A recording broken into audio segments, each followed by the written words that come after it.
Bible में लिखा है जब हाबिल और कैन परमेश्वर के सामने की ओर भेंट चढ़ाई, हाबिल की ग्रहण हुई, कैन की ग्रहण नहीं हुई। कैन ने जेलसी की, हाबिल को बुलाया, खेत में मार दिया, हाँ या ना। जब उसे खेत में मार दिया तो परमेश्वर ने बाइबल में लिखा कि जब उसको खेत में मार दिया गया तो परमेश्वर ने कैन से कहा, ए कैन तेरा भाई कहाँ है? कहता मैं अपने भाई का रखवाला हूं क्या? नहीं, तेरा भाई कहाँ है? क्योंकि उसका लहू भूमि पर से मेरी दुहाई दे रहा है। लहू बोलते हैं, और परमेश्वर ने पुराने नियम में लिखा था कि लहू मत खाना, क्योंकि लहू में प्राण है। आपकी जो प्राण है, आपका जो सोल है, वो आपके ब्लड में। परमेश्वर ने कहा, कैन तेरे भाई पर हाबिल का लहू धरती पर से मेरे नाम की दुहाई दे रहा है। यानी लहू तुझे दोषी ठहरा रहा है।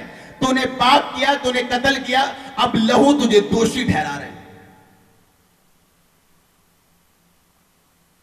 इब्रानियों की पुस्तक में लिखा, अगर हाबिल का लहू बात कर सकता है तो परमेश्वर का लहू हाबिल के लहू से उत्तम बात करता है। आपको समझ नहीं मैं क्या कह रहा हूं?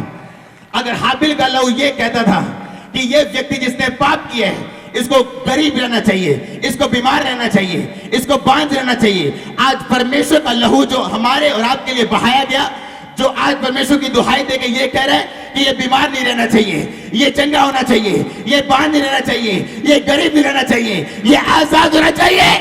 समझ नहीं आ रही आपको मैं क्या कह रहा हूं? आपको बाइबल में लिखा परमेश्वर का लहू हाबिल के लहू से उत्तम बातें कहते हैं। पिछले दिनों मैं टीवी पे एक न्यूज को देख रहा था। उस न्यूज में था कि एक औरत ने, जिसने पता नहीं कितनी शादियां की, मैं नहीं जानता, उसने अपनी बेटी को मार दिया। कितनों ने न्यूज पढ़ी हो? अगर आप देखिए, उसकी बेटी 4 साल पहले मरी थी और अब वो पकड़ी गई। क्यों? क्योंकि लहू बात करता है। अगर आप उसके ब्लड की कीमत को समझ जाएंगे, आप बांझ नहीं रह सकते, आप गरीब नहीं रह सकते, आप कमजोर नहीं रह सकते, आप शर्मिंदा नहीं रह सकते, क्योंकि उसका लहू हाबिल के लहू से उत्तम बात कहते हैं।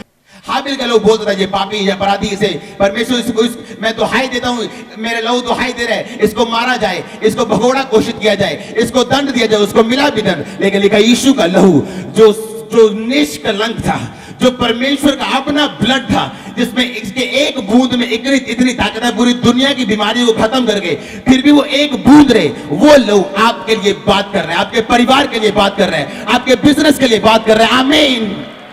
आप जानते हैं जिसके पास अच्छा वकील हो, वो गलत केस को भी सही कर देते हैं, हाँ या ना?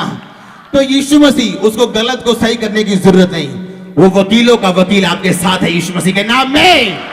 जब आप यीशु के लहू के बारे में पढ़ते हैं और समझते हैं, फिर आप ऐसा नहीं बोलेंगे मैं यीशु के लहू में कवर करता हूं, फिर आप ऐसा नहीं बोलेंगे, आप बोलेंगे मैं यीशु के लहू को भेजता हूं, वो बात करे तुम्हारे लिए, वो बात करे तुम्हारी फैमिली के लिए, वो बोले तुम्हारे जीवन के लिए, यीशु मसीह के नाम में।